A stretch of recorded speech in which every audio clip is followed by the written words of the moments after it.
ئەم کاتتان باش فەرموونێ و کورتەیەک لە هەواڵەکان. تارق هاشمی لە نامەیەکدا بۆ مەسعود بارزانی سەرۆکێرەمی کوردستان هۆشداری دەدا لە تێکچوونی بارودۆخ خێمنی لە عێراق و داوای لێ دەکات کارکە بۆ دۆزینەوەی چارەسەر و داوای کشانەوەی دەست بەجێ میلیشیاکان لە بەغدا بکات. هاشمی لەو نامەیەدا بۆ بارزانی کاژمارێک لە مافەڕە عێراقیەکان بڵاویان کردوتەوە هۆشداری دەدا لە هەڵگیرسانی جەنگی مەزەبی لە عێراق بەهۆی بەردەوامی کوشتن لەسەر بنەمای نازنامە و بڵاوبوونەوەی میلیشیاکان و بڵاوبوونەوەی تەرم لە سەرشەقامەکان.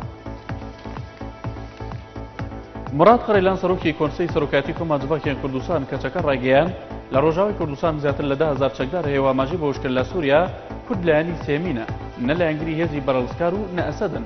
خەرێلان لە چاوپێکەوتنێکدا لەگەڵ ڕۆژنامەی حەسەن جەمال لە وەڵامی پرسیاری دوای باکووری عێراق ئێستا باکووری سووریاش دروست بووە خەرێلان دەڵێ بەڵێ دروست بووە.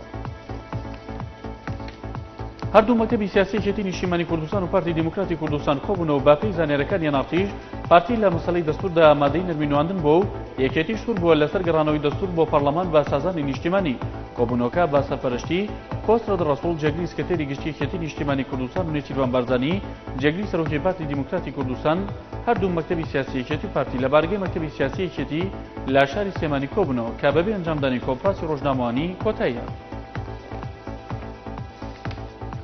بەڕێوەبەری کاروباری شەیدان و فەلکراوانی سلێمانی ڕایگەیان سەرەتای هەفتەی داهاتوو دەرماڵەی 16 مانگی ڕابردووی هاوسەر و منداڵ بەسەریەکەوە دەدرێت باوەرچی شەیدان و فەلکراوانی سنووری پارێزگاکە. بادین محەممەد بەڕێوەبەری گشتی کاروباری شەیدان و فەلکراوانی پارێزگای سلێمانی بەیاناتی ڕایگەیان دەرماڵەی هاوسەر و منداڵ لە مانگیەکی ساڵی ڕابردووە بۆ وارچی شەیدان و فەلکراوان ئەژمان کراوە. کۆمپانیای نەوتی لۆگ ئۆیلی ڕووسی ڕایگەیان ئامادەی بە بڕی 4 ملیار دلار وەبەرهێنان بکاتە کێڵگەیەکی دوی نوتی ڕۆژاوای قوڕنەی باشووری عێراق و پلانی بەرهەمهێنانیش لە کۆتایی ساڵی 2013 دەست پێ دەکات.